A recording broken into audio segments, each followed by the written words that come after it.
Kayleigh McEnany is a former White House press secretary and co-host of Outnumbered. All right, Kayleigh, did you ever see Trump direct anybody to use the autopen, or did he just use the Sharpie for everything himself?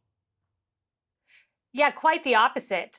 Trump wouldn't even tell people to edit documents and remarks. He would literally cut the paper himself, use a Sharpie himself, edit in real time. And I observed him never say, go use an autopen for this. Regularly, I mean, often, I would come into the Oval Office, there'd be this stack of judicial commissions, and he would sit there and engage in the meeting, but as he's engaging in the meeting, he would just assiduously affix his signature one by one, and he would tell everyone in the room, look at what I'm doing, these are judges, each one of these signatures is a new judge. He put his name on it. Now, did he use the autopen for small documents, letters to constituents? He has said so himself, but no, he used the pen. He put it there. It was a presidential directive from the commander-in-chief, and his signature reflected that. We've seen a lot of investigations. Do you think this particular auto pen investigation has legs?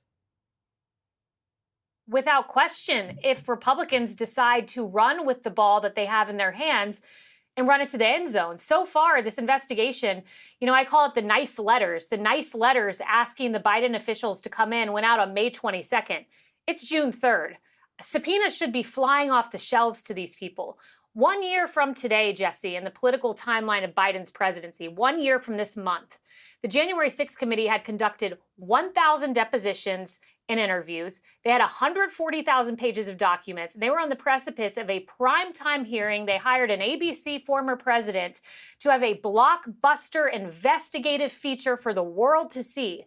That is what Republicans need to do, because this matters. When two child killers got out, a man who shot a 12-year-old 4 times was let out, maybe via an autopen and not a presidential decision.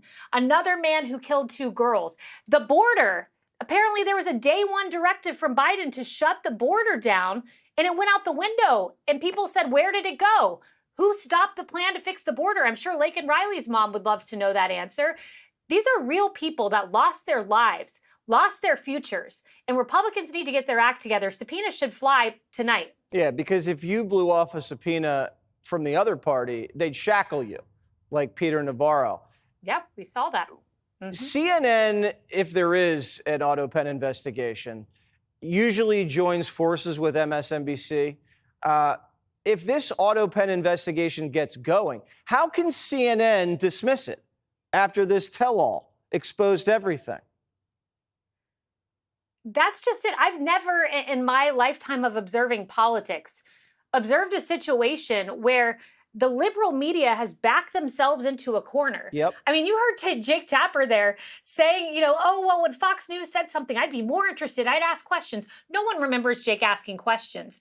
But he's backed himself into a corner now where they have to cover a primetime hearing in Congress if there was a special congressional committee. They can't ignore it because by their own admission, they now have cabinet secretaries, for crying out loud, on the record saying economic decisions weren't even run by Yellen. You're in a corner. You've got to cover it. Every single excruciating detail. I've never seen a political situation where Republicans are in such a good position to run to the end zone. All right. With the sports analogy, Dana Perino has no idea what you just said, but I got it. Thanks, Kayleigh. Click here to subscribe to the Fox News YouTube page to catch our hottest interviews and most compelling analysis. You won't get it anywhere else.